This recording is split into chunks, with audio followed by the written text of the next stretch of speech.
What is going on, Clippers fans? How is everybody doing? I'm giving a much happier vibe to start this episode than the last full episode we did, which you can check out on our YouTube channel. We did end on a positive note, though. Oh, yeah. We turned it around. If you want to hear three Clippers fans go through just from the bottom all the way to the top of believing in this team, check out our last episode on youtube.com/@ClippersPodcast. Is this one going to go the opposite, starting positive, and then we end downhill? It might be. If you want to listen to it, it's available in podcast form too. I am Chuck Bockler, joined by Adam Osland and Will Updike. Real Clippers basketball is back-ish. We're going to be talking day 1 and 2 of the training camp and then previewing the Clippers preseason game against the Warriors. I'm feeling great. Cannot wait for basketball to happen on Saturday. Will, Adam, how are you fellas doing on this incredibly hot Wednesday in Los Angeles? I'm pretty good. I feel all right. I ran a marathon over the weekend, just an impromptu marathon. I was on the treadmill and I was feeling good. And I was at 13 miles. And I said the last time, if I feel as good at 13, I'm just going to try to go for it. And I did it, baby. And I finished in 5.5 hours. And the last five were hell. Speaking of hell, you did it on a treadmill, that seems so difficult and borderline. Some people say it's harder. I don't know. Yeah, it's not like I have an incline though or a decline, and I kept it at 5 for a while. I feel like that's what would make it hard is the monotony of running that many miles on a treadmill. Right. It was psychological warfare for sure. And I was listening to Clippers podcast, and I was listening to like my favorite band growing up, the Deftones from Sacramento, and just trying to get like familiar stuff. Because when you're listening to something familiar, typically time goes a little bit faster, if you're rewatching a movie or listening to an album. But I was happy that I made it through. I feel like I accomplished something for once. There we go. Will, how many marathons did you run between our last episode and this episode? You freaking slacker. None at all. Didn't even attempt. Didn't touch a treadmill.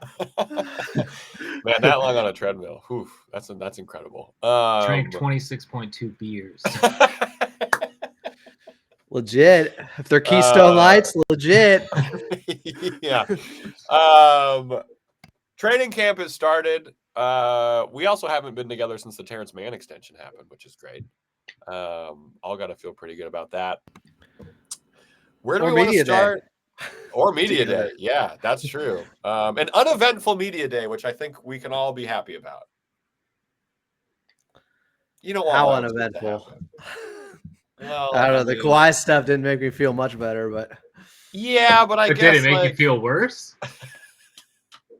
Probably a little bit. I don't know. I go through this roller coaster of emotions with the Kawhi stuff where I'm feeling worse, then I'm feeling a little bit better. It depends on how much I want to read into some of the answers. I think he gave one pretty good one to Ohm regarding them feeling basically like they have a handle on it. And it does seem to me, I guess overall I'm a little bit more positive because it seems to me they're just being so overly cautious right now with Kawhi. And that makes sense to do. It is just training camp. It is early in the season when this thing's going to start up, and they want him for the playoffs. So do it. Do whatever you got to do. I thought the update from Law Murray today was great, which was Kawhi used a foam roller.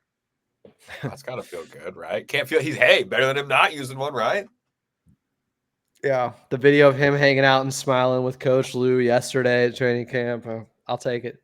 Yeah, I mean, it's not. Also, if you're expecting this team to give you information about Kawhi Leonard's knee and hoping for some kind of update, don't hold on to that hope. It sucks. Must be new here.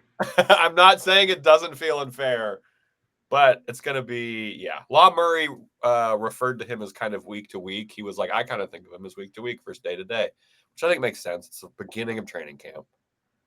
Yeah, I don't know what they'd give you at this point unless he took an MRI today. What are they going to give you?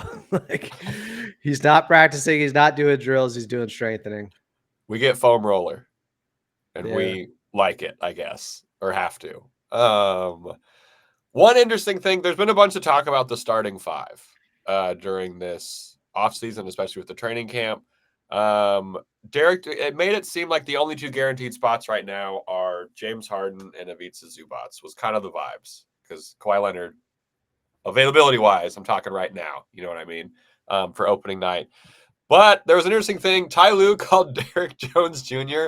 his shutdown corner. So there is no doubt. I feel like there's absolutely no way that he does not start with being referenced that by Ty Lue, which I'm happy about. He's going Welcome to Derrick Jones Jr. Island, yo. We've been here, but like, right, Will? Like, there's no way that this, like, come on. I mean, especially with the absence of Kawhi, I guess I hesitate to think how much that was up in the air in the first place, since the signing.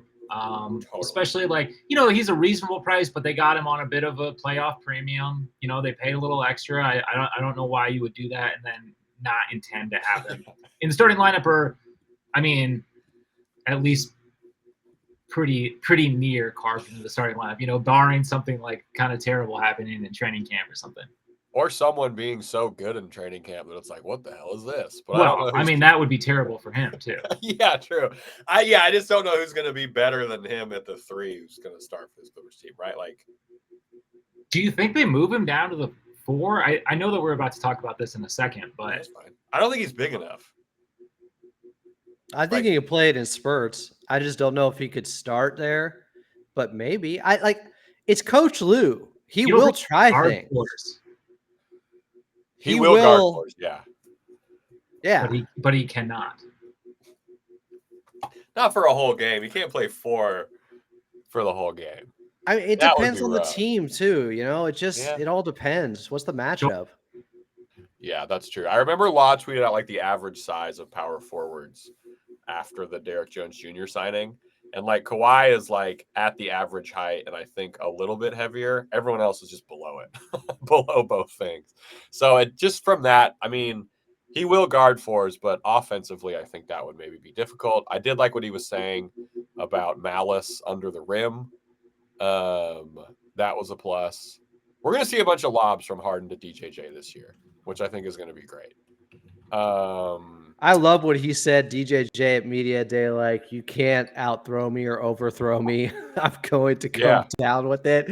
And he also said, I didn't realize just how soft-spoken he is. It's a really cool, dialect and voice to listen to. And it sounds really intimidating when he says something with a little bit of confidence and bravado, like, I want the number 1 option. I want the toughest guy to guard, the toughest assignment each and every night. That was great to hear. It's like he's about to say please after it. I've liked the talk too from James Harden. James Harden's been talking a bunch about how he's pretty much ready to be the number 1 option. And I said this on the Media Day stream. People are kind of referencing like maybe Kawhi is going to be the one and like the first option. I still think when Kawhi healthy, James Harden is going to be the first option for this Clippers team offensively. I mean, I think it's just what does dynamic. That mean? Yeah, like I think it's just dynamic. Because, controlling everything. I mean, because I think it just depends on how you define that role. Because I still think there is, obviously James Harden will have the ball in his hands like the majority of the time to start possessions and guide things. But if Kawhi is out there on the floor, why would you not have the end of the play be getting Kawhi to his spot and get like, you know what I mean? So in that situation, who is the one? Like, I don't know. That's kind of tiring. I can't remember if it was last show or the show before, but I still got Kawhi as points per game leader. Totals, no, but points per game, yes. I still think when he's out there, it's not going to magically change to where all of a sudden James Harden is taking 5 more shots than he is, which is basically where they were at last season, where Kawhi's at 17 per game. James Harden was at 11. I don't see that type of stuff flipping, that disparity of 6 shot attempts more going James Harden's way when Kawhi's out there. I don't think he's going to flip, but it is crazy how that's what his lowest field goal attempt since 2011. Yeah. Like that's just going to go up. Like it. Well, and I think we're all in agreement too. I mean, like, I still think the team should kind of be thought of as Harden's team. You know what I mean? Like he is the Harden gonna be- system. Yeah, like he is gonna be like running the show, and it's not like that means nobody listened to Kawhi when he's on the floor. I mean, like the team has been lacking an identity and a direction, and I just feel like so give that to the guy who has brought that to multiple other teams that has been their offense. And maybe it won't work as well as it has at other stops, but like you can adjust from there. I just think that like regardless of who is the one, I mean, I think we're all unanimous it's Kawhi. Like it should still be thought of, I think, as Harden's team, because he's ultimately the one who's going to be kind of dictating things, the pace of things. I think that's more what I meant, and I like that take a lot. He's going to be more available. They're going to be more used to playing off of him, and that is innately the role of a point guard and a traditional point guard anyways. I just think, when Kawhi is available, however many shot attempts James Harden takes without Kawhi Leonard in that game, when Kawhi's out there with him, he's probably taken 4 to 5 shots less. Like, I wonder if we can find that. Happen. Yeah, that's a great call. I wonder what it was last year too. Not that they played a whole bunch, because we did get those 60-plus games from Kawhi. But that is interesting. They haven't really done it. Still Paul George might have been available, so it'd be harder to, But I expect him to defer a lot to Kawhi when Kawhi is available. And sorry, finish that point. I apologize. No. I like the how. How many 40-point games could you see James Harden having this year? He had none last year. What was his highest scoring game? The game against Indiana where he had like the 20-point fourth quarter? Was that Indiana I'm thinking of? Let me look it up. It was 30. What was the crazy look into the camera, shake his beard around? Fourth quarter. Was that Indiana? Indiana, 35. 35 How many games this year? 40 points. I'll say 2. I was thinking 2 as well. I was like, they'll need it. There's going to be nights when they absolutely need it. So there's going to be more of a need for him to take a bunch of shots. Will, what are you putting Harden's 40-point games at?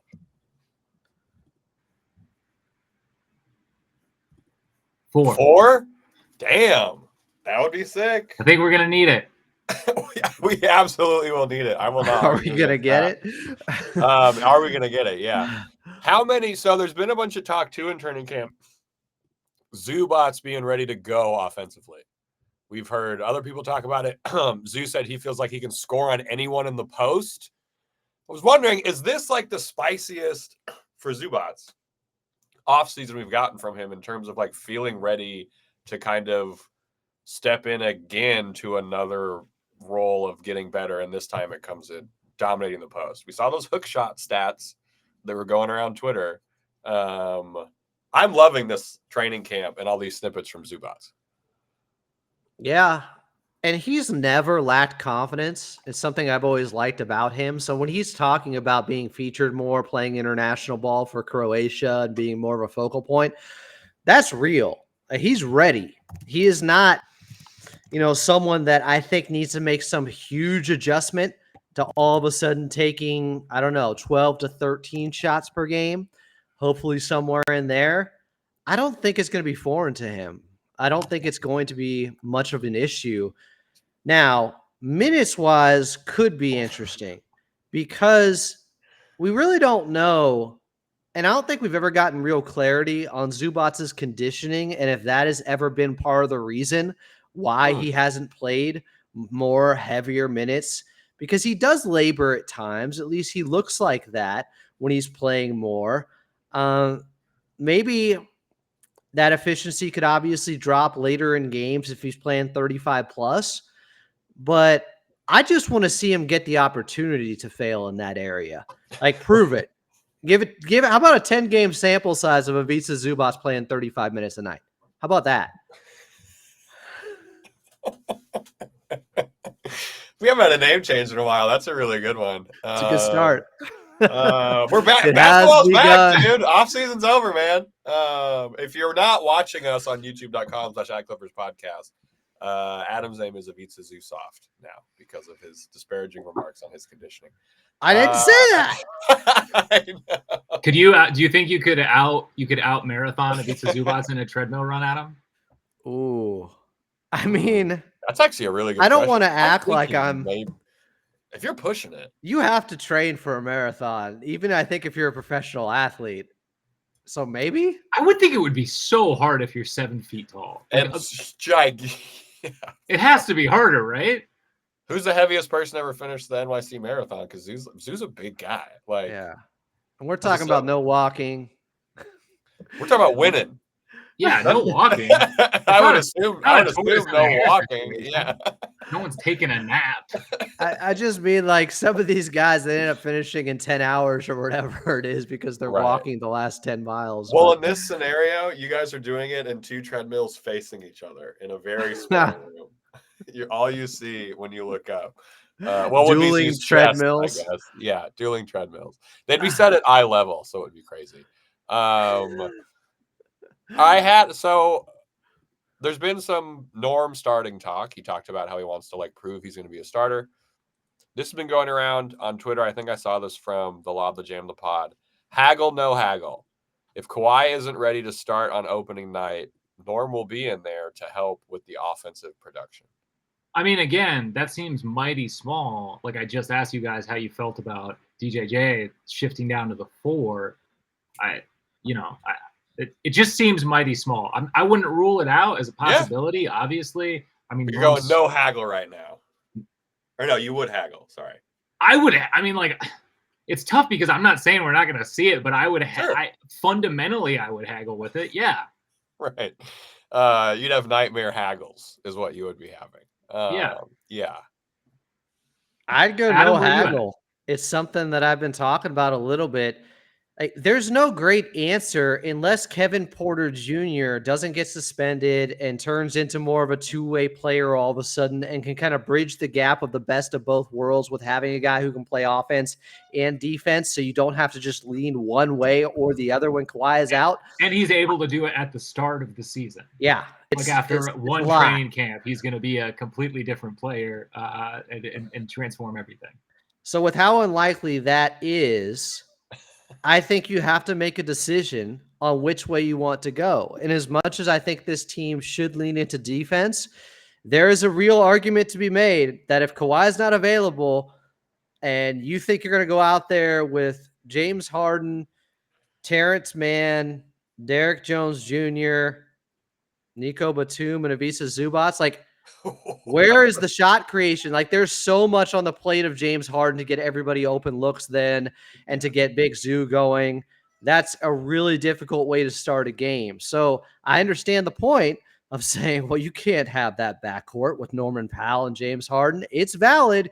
You also probably can't have that many non-shot creators on the floor either. So I think Norm's going to be in the discussion. I mean, it makes sense. I'm just saying I don't love it. Oh, yeah. But Adam, I mean, you bring up a great point too. If it's not Norm, where's the offense coming from? So I don't know. It's a damned if you do, damned if you don't situation to me. It'll look it's going to look odd because, I mean, offensively, I would love to watch that backcourt. That's you get Zoo. Zoo talked about trying to be better in the short roll too. You get Zoo kicking out to Norm on the corner or whatever's happening. It could be good, but then there's the other side. I don't hate the idea of trying to slide up. I don't think Terrence Mann would have a problem playing the 3, obviously. No, I don't think that's an issue at all. Yeah. Could you go, okay, Derrick Jones Jr. not playing the 4. We're going to have Nicholas Batum to start off this game playing the 4. I don't hate that. Nico. Yeah. But you're going to have a glaring weakness one way or the other because they just don't have that perfect player if Kawhi is out and missing games to say we're going to be more balanced. Did you forget that PJ Tucker's on the roster? Shit! I have an immaculate player. You're right. I forgot. They have the guy. He's there. No. Still, yes, him and Bones. No one saw him, I think, at Media Day, or it wasn't confirmed. I don't know.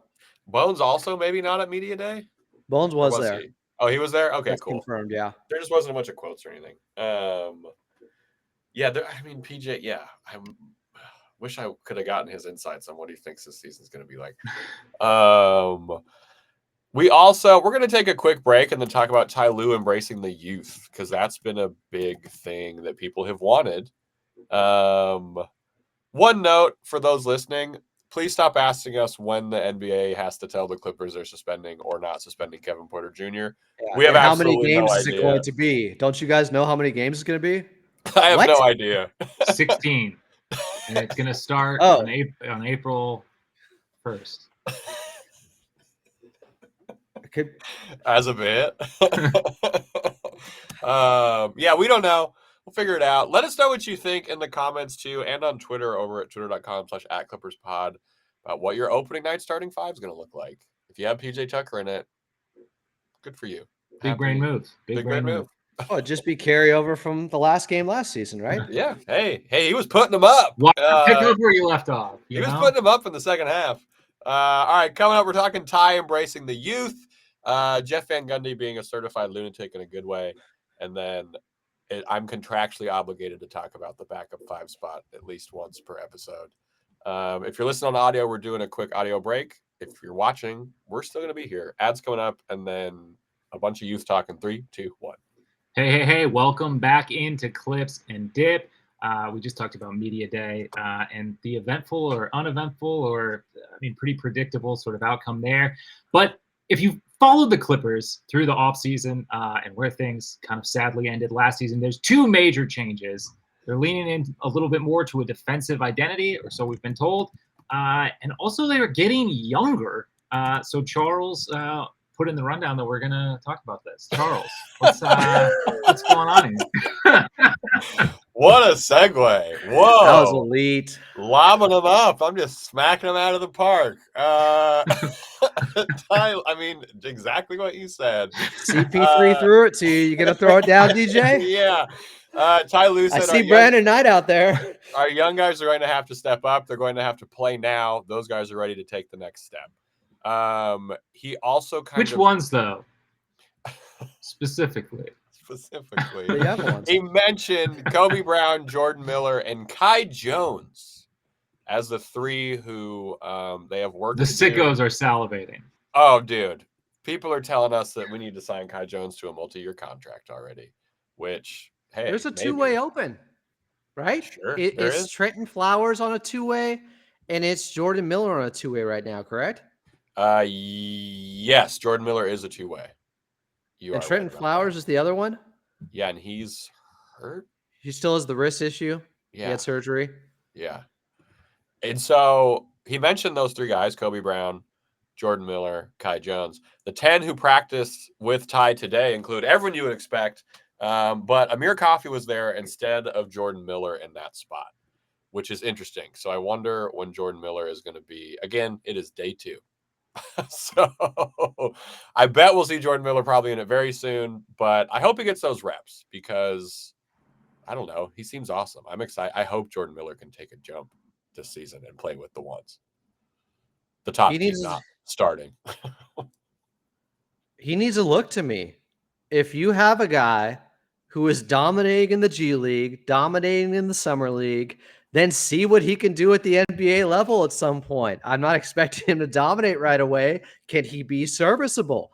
Can he win his minutes? Can he not make a ton of mistakes out there while he continues to grow in the areas he's already good at? I want to see Jordan Miller play some. I know it's not easy because of the position. Could he play some 4? I don't know. There's a lot of unknowns with him, but I think it's all positive right now, and he's still going to turn 25 by the end of this season. So I was encouraged to hear that quote from Coach Lue. It just seems like the necessity to play young guys is heard throughout the organization, and the CBA demands it now too. You better play your young guys and figure out what you got. Yes. Jordan Miller, 6'5", 194 per Google, which is a little heavier than I thought, if I'm going to be honest. What's his wingspan say? Hold on. 6'9", 7'7". I don't know if it's 7'7".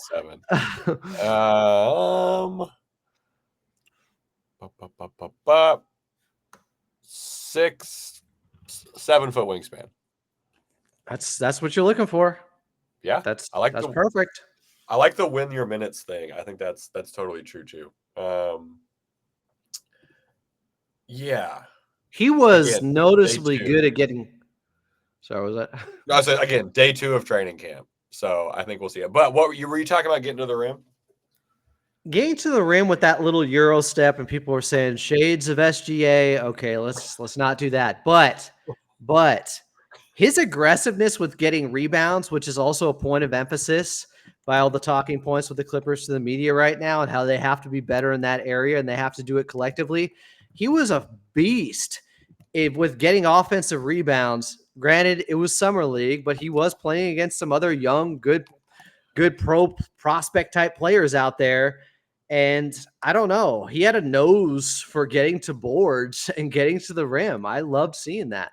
And the boards have been an emphasis. They know that they need to rebound more. Kevin Porter Jr. also is going to get a real shot, but his week 1 status is TBD per Law Murray. Again, shout out Law Murray for all these things.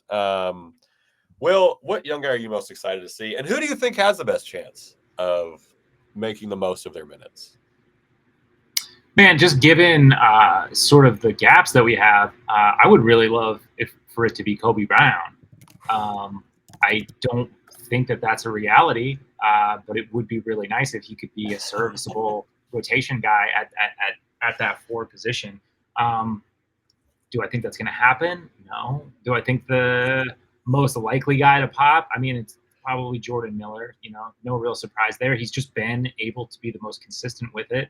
He has all the physical tools. So I think that would make sense.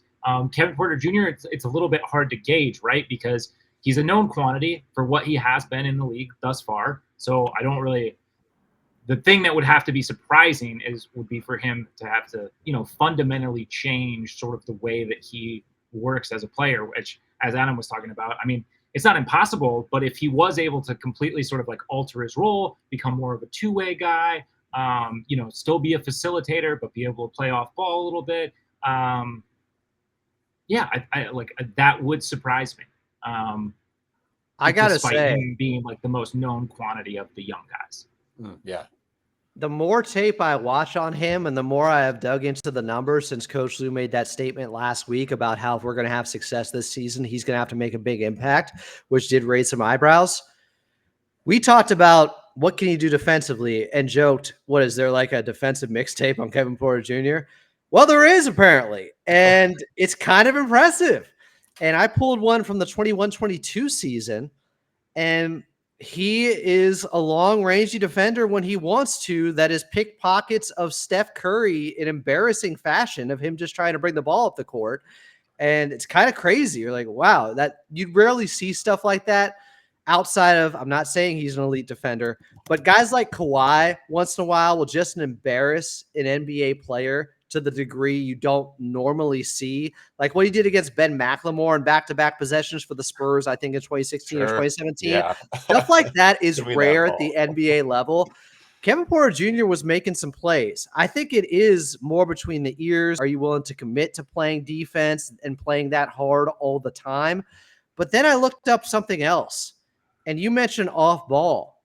Okay, his last 2 seasons on catch and shoot threes, he shot effing 48% and 44% on catch and shoot threes, guys. The 21-22 season, What was the attempt? What were the attempts like?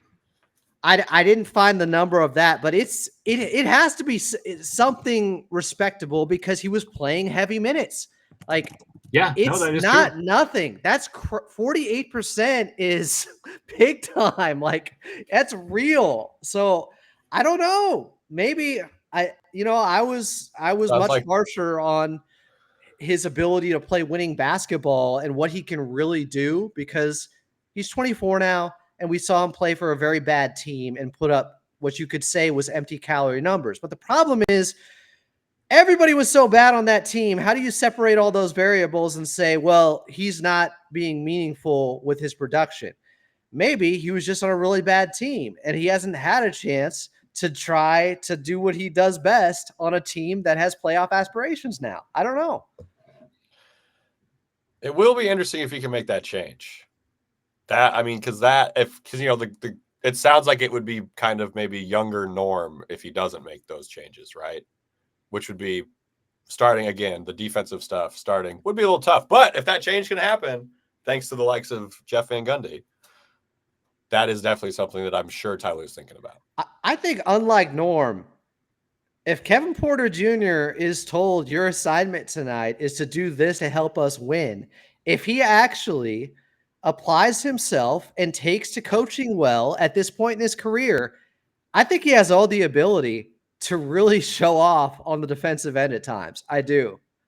Yeah. Well, you bring up a very valid point. Like, it cuts both ways. You know, if you want to say he was an empty calorie sort of scorer or whatever, you also can't completely criticize his defensive prowess thus far because it was never an emphasis. It was never something that was, really primed or optimized. So, yeah, I think it's interesting. Like I said, though, I mean, it would still be surprising to me for him to become sort of that player. Maybe over the course of the season, certainly not out of training camp. Oh, yeah. I mean, it's going to take. But that would be, that is, that's the way into the starting lineup. Yeah, that's what's been preached. He's the guy that can bridge the gap of how do we be more balanced when Kawhi Leonard's out and not just have to go one way or the other with leaning into offense or defense. He's the guy. Maybe that's what Coach Lue sees. Like, he has the ability. He has to prove it. He has to do it on a winning team. But it's not like he was some isolated player and was the only one in this very high-functioning Houston Rockets franchise during that time. No, they were dysfunctional. It was bad. They had bad stuff going on there. So as much as, I've been critical at times this summer of people saying, oh, he can be the starting two guard and all these things. You know what? By the end of this season, maybe he'll get his shot. Maybe that will happen. And maybe if Kawhi's out, he's not the starting two guard if they're fully healthy. But in a situation where Kawhi's out or another player's out of the starting lineup, he's going to get a bigger opportunity than we could have thought. Who knows?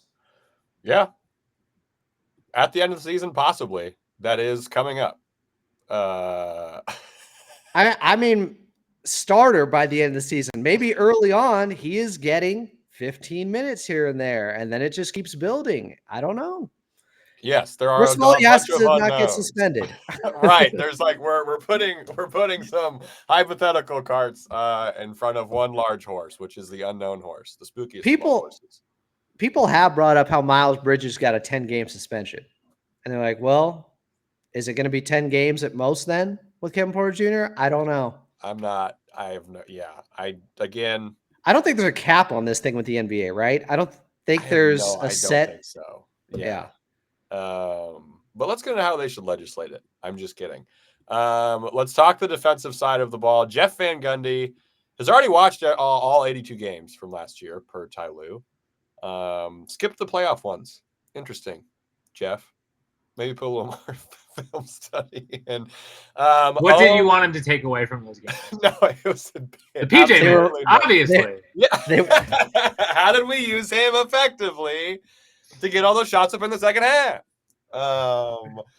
Ohm had a great tweet. He said, one voice that can be heard above everything before Clippers officially begin their first practice of Jeff Van Gundy, who is running some Clippers through sets.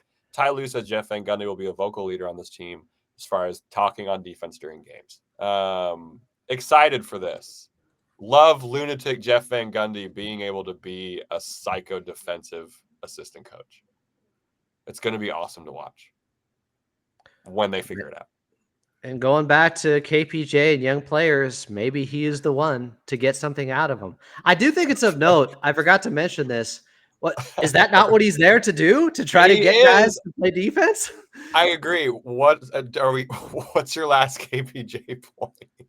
Well, I didn't realize that he's had a relationship with Ballmer. He played high school ball with his son, apparently.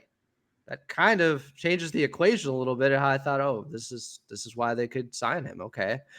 And Law also told me that, other teams were going to sign him. It wasn't like the Clippers were the only team that was going to. But he was out of the league for a year. So at some point, you're like, is he ever going to get back in? And it wasn't just the Clippers that were looking around. just to put a button All on right. the KPJ stuff because it could be. It was the developing. KPJ sweepstakes, if you will. Yeah. Oh yeah. Wow. Just like the Pat Bev sweepstakes. Not Yeah. saying that. Well, that is true. But Van Gundy, that's also exciting. He's doing his thing. Law had a good take. What he said, when it comes to Clippers defense, they're not going to be better on new personnel alone. They have to come together and get all those schemes figured out. Who better to get a bunch of new guys used to playing defense than the absolute lunatic Jeff Van Gundy? It's going to be fun. I have high hopes for Derrick Jones Jr. in this defense. Once they figure it all out, I think we're going to see some good stuff from him. Yeah, I don't know. I'm just happy Jeff Van Gundy's on the team. Underrated get. That, yeah. I think most people now are going to be like, wow, that's kind of crazy. They got Jeff Van Gundy, and we've been waiting for him to come back to the league. And why is it taking this long? And now he's picking the Clippers of all teams. And it sounded like he was going to have a role on the bench in Boston after being the consultant last season for the team that goes on to win the championship.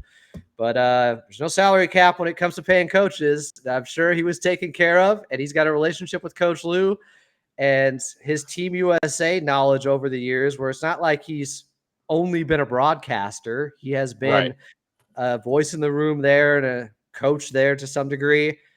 And I believe he's never had a defense when he was a head coach that was any higher than like 10th ranked. Like they were always top 10. Like, is it 8th? Yeah. I don't know. It can only be positive for this Clippers team to have Jeff Van Gundy there now too, right? He's got to be one of the higher paid assistants, right? I know they don't release that stuff, but he's like gotta be up there.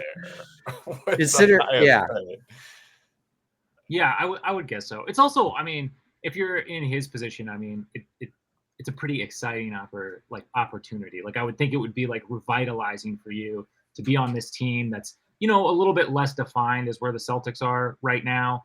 You can have kind of a larger voice in the room. You don't have to live in Boston. You know, it just seems like a better opportunity. And not as much if I was in his position. And not as much of a spotlight. He can be, you know what I mean? Like, well, I think it actually could be more of a spotlight because I think, like I said, with him being like a louder voice in the room, I think he was probably wanting to take on a little bit more. Yeah. I guess in terms of that's like my 2 cents. Like I don't know for sure, but that's like that. Yeah. Oh yeah. My 2 cents. I guess in terms of actually speaking to the media, I think he'll be hyped that he doesn't have to do that stuff. Yeah. Oh, for sure. As much. He can just be a true, just like fully in it. Well, for a team that doesn't have a lot of big voices and huge personalities with their leadership, even Coach Lue, while he is a great leader, he's more soft-spoken. He will speak up when he needs to. He's the man. He got that out of LeBron James at the half in Game 7 against the Golden State Warriors and had that conversation with him. But Van Gundy is like the prototypical, I don't know, general out there. He's always been the loudest. Like, you know, you look up head coach in the NBA or basketball coach in the dictionary, there's a picture of Jeff Van Gundy. He's the archetype. Like, and it's great. It's old school, but I think it's going to translate well to the modern game. Like, I'm not concerned about that part of it at all. Yeah, that's good. I mean, like you said, the Olympic experience is huge with that. He's seen it grow from every, He's never left, even as a broadcaster. He's never left like Will just yeah. He's always been around the game. That's so funny. Yeah, I'm excited. I'm excited to hear more of like who's showing out on defense too. Yeah, I hope you can just see Elijah Harkless. I wish Elijah Harkless wasn't hurt because he seems like a guy that Jeff Van Gundy would like in training camp because he makes life hell for other guards. Man, if they didn't have so many guards, some other team likely is going to end up with Elijah Harkless. Yeah. You know, he's going to show off some tape. He's going to play some in the preseason. It's going to be tough to crack this Clippers team because of all the guards, but he has a real NBA skill. If Mo could have hit an open shot. That's true. I mean, I liked him. I liked the fit. Yeah. It's just like there wasn't enough offense. Yeah. And then finally, the backup 5 spot. Mo Bamba is out of 5-on-5 currently because he has a left knee injury. He's still doing defensive walkthroughs with Jeff Van Gundy, which is good. But I'm building the alarm system to start sounding off for the backup 5 scenario if Bamba can't start getting more time consistently in 5-on-5. That's scary, right? The alarms aren't going off, but that doesn't feel great for the backup 5 situation. Unless you're a Kai Jones fan. Which I am. I mean, he has a chance. He's got to run it. He's got to be good at defense. He's got to grab boards. He's got to finish them at the rim. I don't care. We don't care about threes. He's probably getting the 2-way contract. Kai Jones is likely getting the 2-way contract. So he's getting more camp time. Yeah. It would probably be wise to already think of him on this team to start the season. Totally. I don't know who else is getting it. I don't think Elijah Harkless is good, but I don't think he's getting it because it's about a need with this Clippers team, and they have a need in the front court, and they have a need for more athleticism, and they've invested a lot already into Kai Jones, bringing him in before the playoffs started last season. They've had their eye on him for a while, so I think it's happening.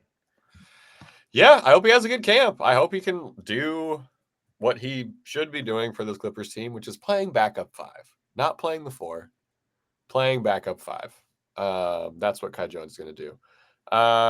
Also, Kai Jones, maybe on my short list of jerseys that Carl Tart will get next. Oh yeah. He probably has a custom one already. Like he went to the flagship store and asked for a custom Kai Jones jersey. Since then, did they have the Kai Jones? Because I remember being shocked that they had they had like every jersey. I think they had that PJ. Well, sure. Well, those, I mean, you can't keep those on the shelf fast enough to put those out. Those are claimed by the time that box hits the front stoop, they're gone. They're claimed. They're gone. That's friends and family stuff. That's for people who really, when you really have a connect, you get the PJ Tucker authentic. Coming up, we are going to be talking the Clippers' first preseason basketball game, Saturday versus the Warriors. We're going to be talking starting 5 stuff and the return of the Kawhi Leonard player of the game pick. First Clippers games. We got ads coming up if you're listening. If you're not watching, which you can do if you'd like to, you can watch us over at youtube.com/@ClippersPodcast. It's a fun time. Ads coming up in 3, 2, 1. Welcome back into Clips and Dip. I'm Adam Moslem. We got Chuck Mockler and Will Updike. This is episode 16 of season 3, and we have a game on Saturday. In fact, if I may, it will be on AM 570 LA Sports. Pregame starts at 3 with Clippers Countdown. Hell yeah. Carlo Jimenez in Hawaii will be on the call in Honolulu. So, starting 5 prediction. Will, you first here.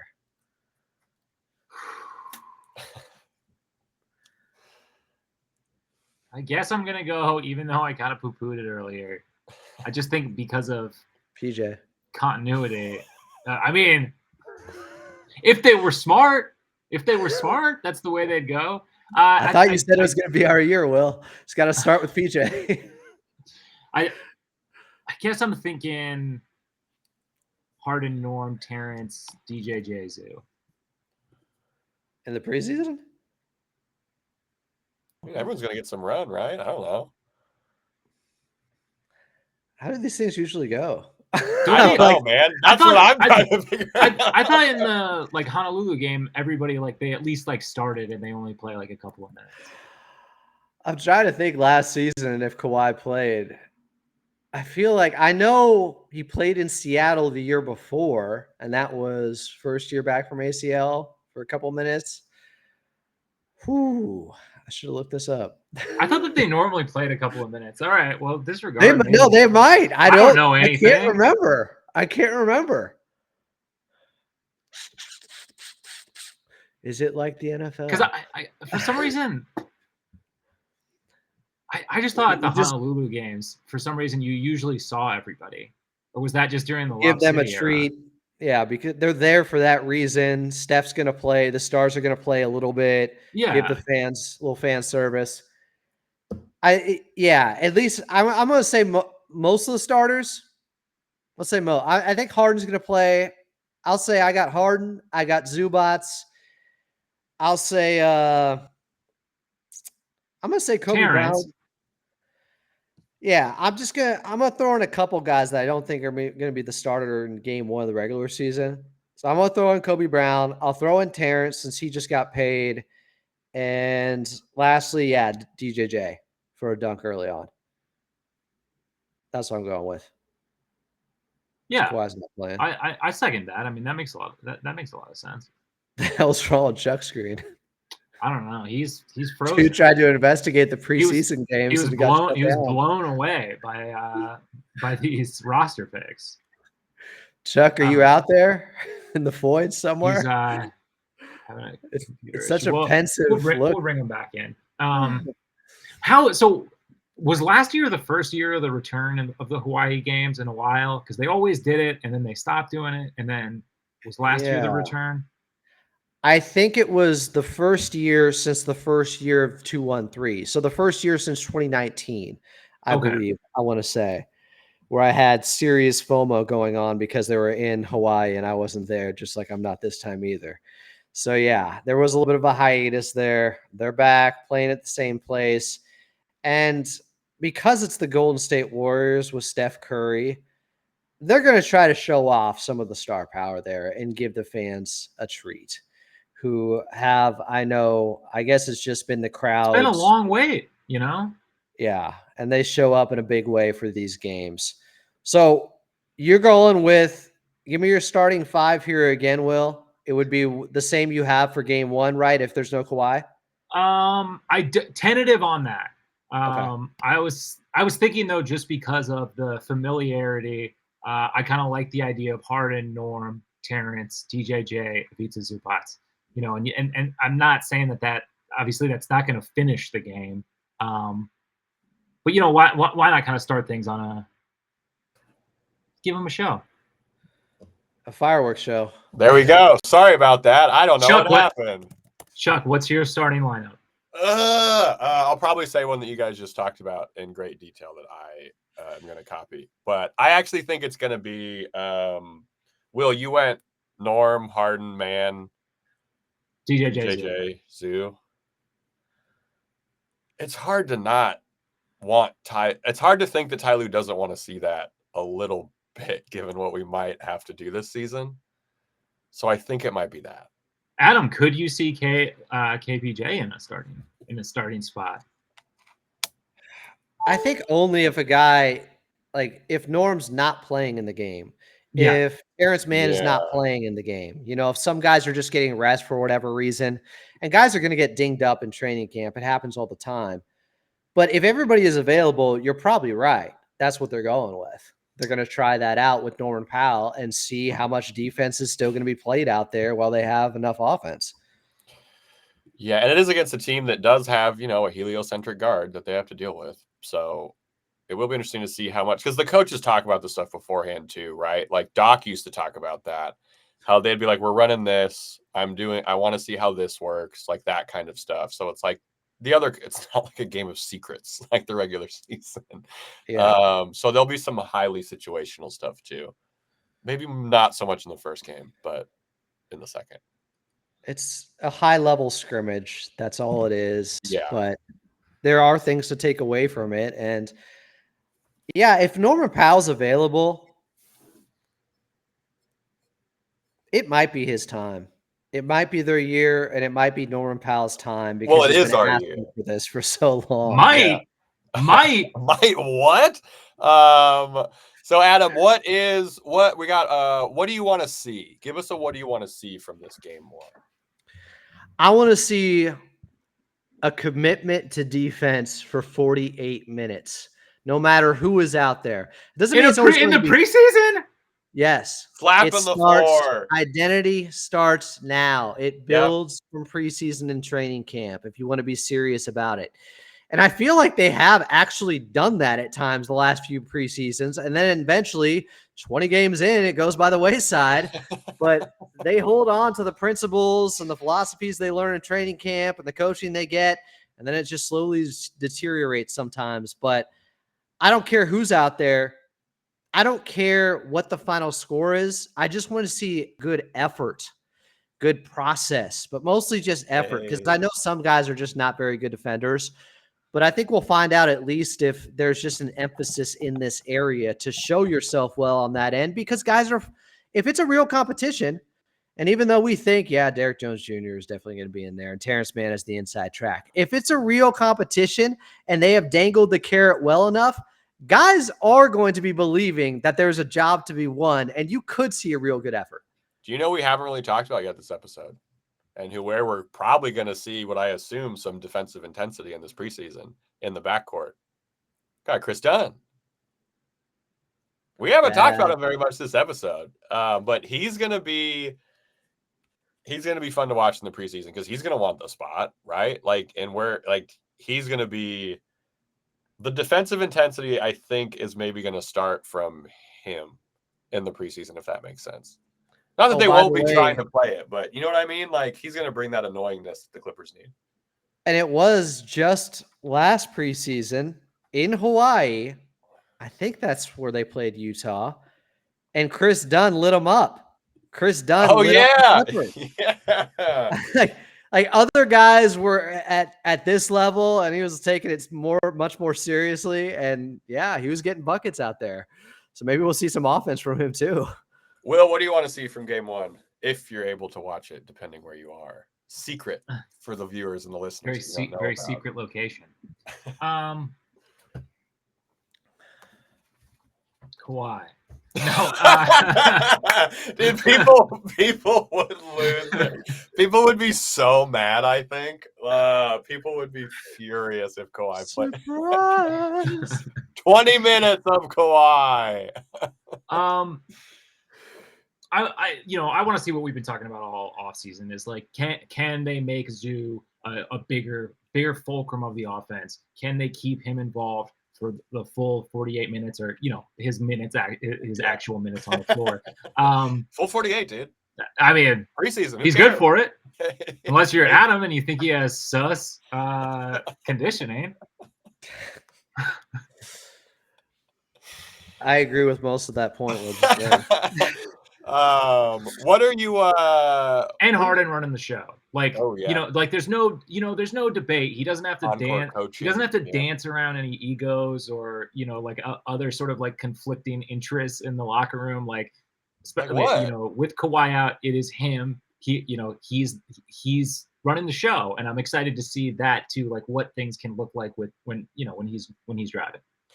Adam, and when you mentioned that there aren't going to be like a lot of wrinkles, it's preseason. It's like, well, the Clippers are going to run a lot of high pick and roll. This is what it is, guys. Can you defend it or not?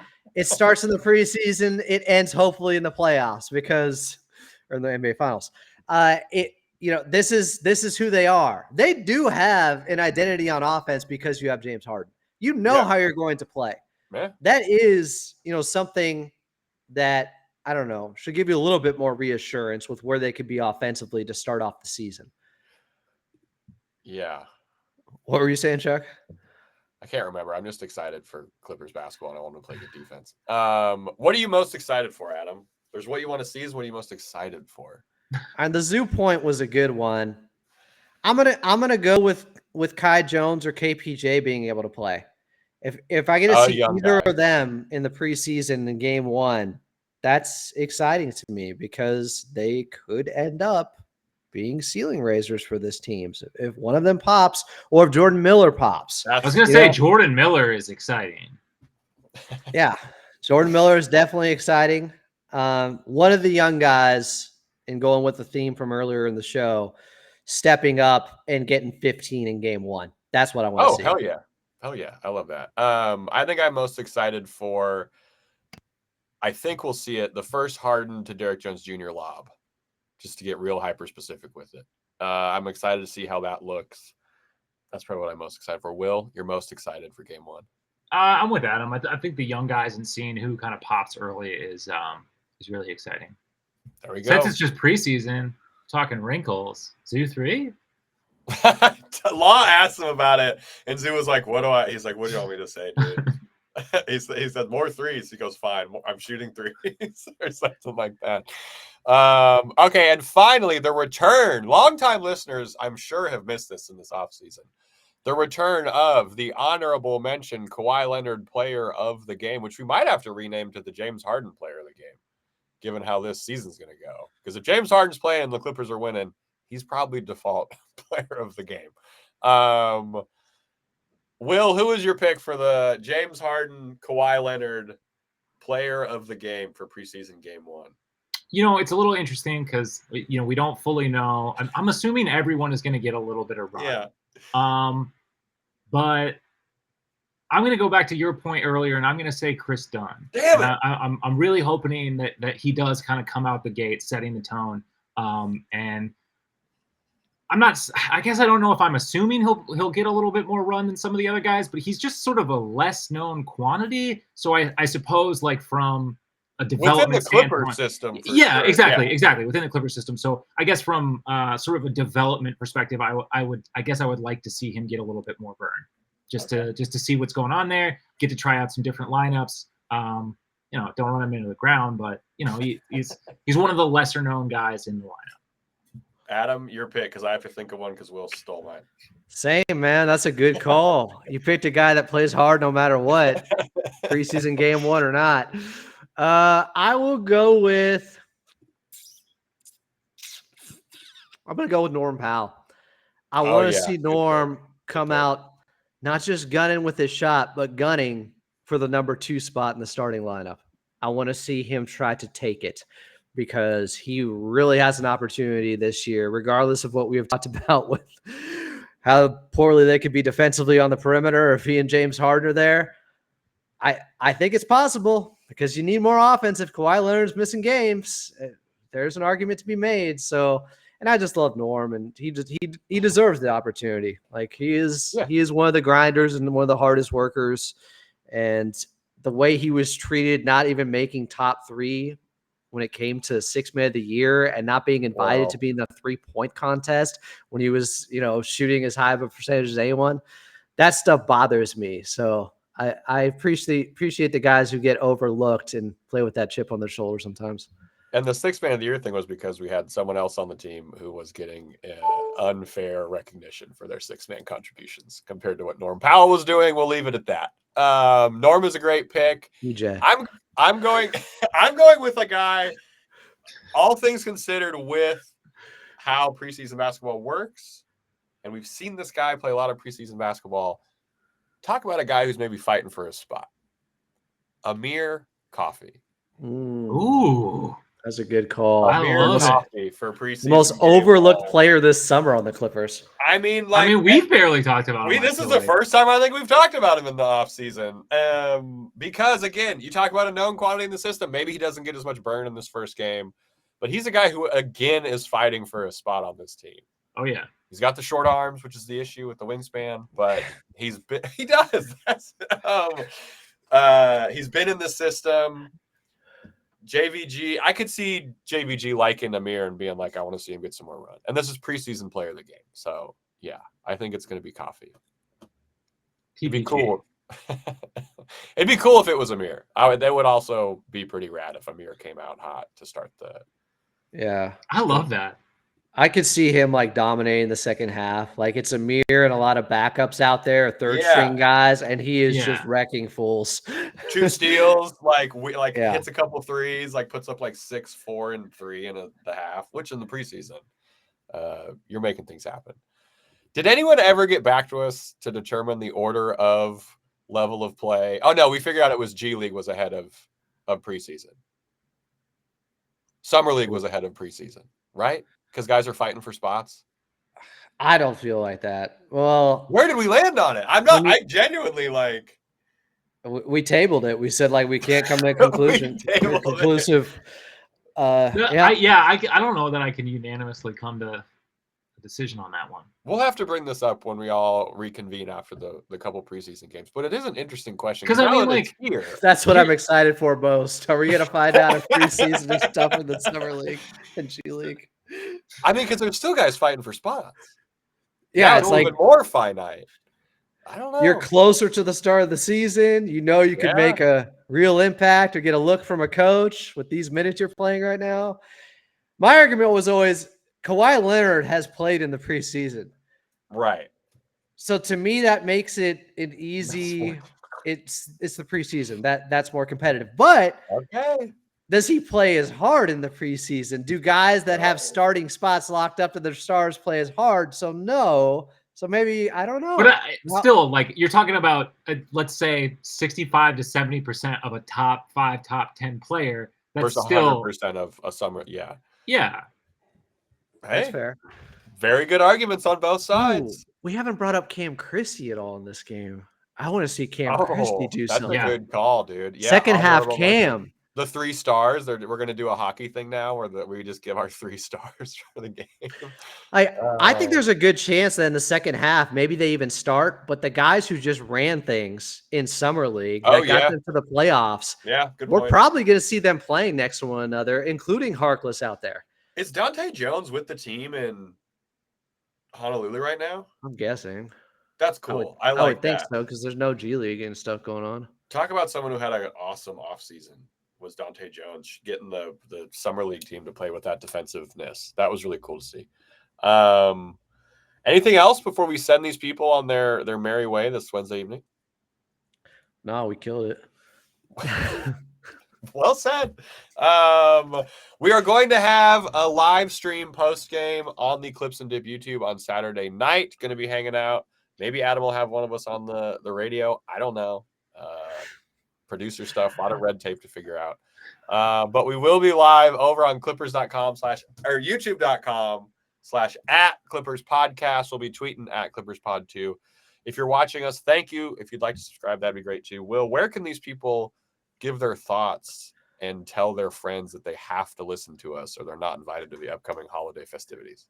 Yeah, absolutely. Absolutely. The best way to tell us your thoughts is over on youtube.com. That's at Clippers Podcast. If you subscribe, maybe get notified when we put out new videos. That'd be pretty cool. But if you're not into the whole video thing, you can listen to this podcast wherever you get your podcast. If you listen over on Apple Podcasts or Spotify, go ahead, leave a little rating and review. We'd appreciate it. It helps us out. But no matter how you watch or listen, hey, we appreciate you. We really do. And Adam, one positive thing before we get the heck out of here. How do you limit it to just one? All right. A little bit of self-promotion here just because I am kind of proud about this, and I wasn't the only one that worked on it because of my director and editor guy, Chris Graham. But part 2 of the Ralph Lawler thing's coming out on Clippers Talk later tonight. I teased it a little bit earlier today. I said very soon. It's coming out later tonight, and it's really cool. A lot of, typical who's your starting all-time 5 with the Clippers stuff, who's the greatest Clipper of all time type of questions, along with some heartfelt stuff where he talks about Derek Smith, who's probably one of the most underrated players and biggest what-if stories in NBA history that nobody talks about, that was a part of the Clippers team in the early 80s. So I encourage you guys to check this one out. It's freaking Ralph Lawler, and I think you're really going to be entertained by this one. There we go. A labor of love from Adam Osm to close us out. Preseason basketball Saturday night. Go watch part 2 and watch part 1 of the Ralph Lawler interview. We will be back after the game on Saturday hanging out. Probably going to be a happy hour situation, so come have fun. And yeah, as always, let's go Clips.